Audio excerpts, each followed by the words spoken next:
नमस्कार, स्वागत है आपका न्यूज वार्ता में। आज हमारे देश के माननीय प्रधानमंत्री श्रीमान नरेंद्र मोदी जी अपने भाषण के द्वारा एनसीसी कैडेट्स को प्रोत्साहित करेंगे, परंतु उससे पहले हम बात करेंगे कि आखिर एनसीसी का मतलब क्या होता है, आखिर क्या है एनसीसी और क्या है एनसीसी का उद्देश्य, और यदि आप एनसीसी ज्वाइन करते हैं तो उससे आपको क्या क्या फायदे हो सकते हैं। चलिए जानकारी में प्रवेश करते हैं। एनसीसी भारतीय सशस्त्र बल की युवा शाखा है जिसका मुख्यालय नई दिल्ली भारत में है।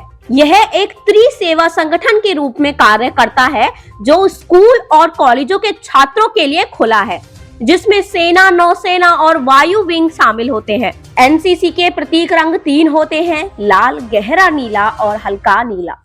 ये रंग क्रमशः भारतीय सेना, भारतीय नौसेना और भारतीय वायुसेना का प्रतिनिधित्व करते हैं। वास्तव में एनसीसी भारतीय सेना का प्रतिनिधित्व करती है, चाहे वह जल सेना हो, चाहे थल सेना हो, चाहे वायु सेना हो। एनसीसी में छात्रों को मिलिट्री से संबंधित सभी तरीके की शिक्षाएं दी जाती हैं। एनसीसी ट्रेनिंग में यह बताया जाता है कि अगर आप सेना में भर्ती होना चाहते हैं तो वहां पर आपको कैसे रहना है, दुश्मनों का सामना कैसे करना है। बच्चों में प्रोत्साहन जागृत किया जाता है। छात्रों को बुनियादी स्तर की ट्रेनिंग दी जाती है।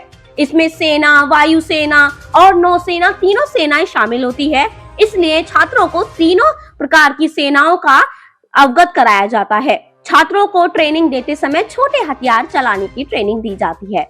उन्हें मुश्किल परिस्थितियों में कैसे रहना होता है, यह शिक्षा दी जाती है।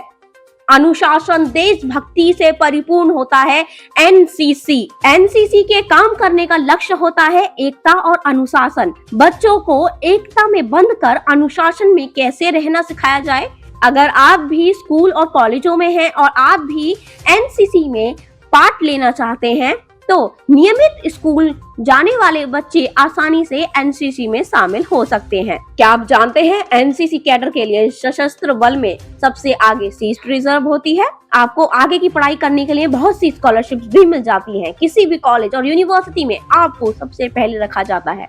भारत व राज्य सरकार में सबसे पहले सरकारी नौकरियां एनसीसी कैडेट्स के लिए ही खोली जाती हैं। अन्य अभ्यर्थियों के मुकाबले एनसीसी कैडेट्स को ज्यादा महत्व दिया जाता है। तो ये थी एनसीसी कैडेट्स और एनसीसी के बारे में कुछ महत्वपूर्ण जानकारी।